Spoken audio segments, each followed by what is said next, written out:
McMaster students are calling on the school to reverse a ban issued to 3 students that took part in the pro-Palestinian protest earlier this year. They held a rally this afternoon, and Jason Gaidola is there joining us live from McMaster with more on this. Good evening, Jason.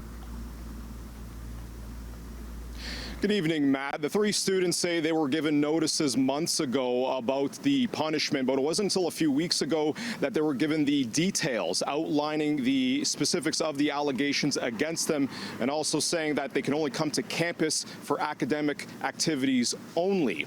A large group of supporters stood behind them today as they spoke right on the campus property, while the 3 called out the school, labeling the investigative process as unfair since the encampment protest concluded. Earlier this year, dozens of students protested on campus grounds over demands that the school divest from companies tied to the war in Gaza. Today, the students say they were issued temporary persona non gratas, a specified sanction, which means that they were banned from any campus-related activities other than classes. The trio say their lawyers advised them not to speak about the specifics of the allegations, but they did explain further about how their access to campus was very limited.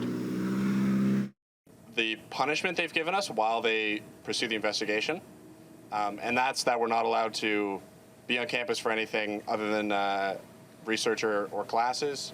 We're not allowed to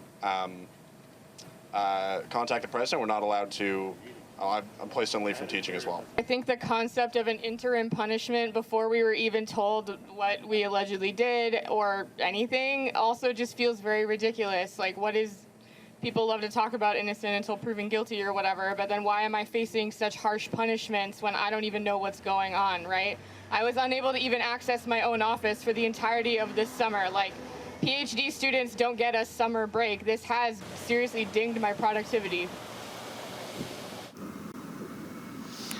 And the students say that they are expecting to hold interviews with the school sometime soon. The school did respond to CHCH today, telling us that they do not respond to specifics of certain cases, but they did acknowledge the persona non grata being issued through a breach of the school's code of conduct policy. They say that a persona non grata could be issued for a variety of reasons, which do include placing any sort of threats of violence, criminal activity, or possibly endangering the health and safety of other students. Back to you.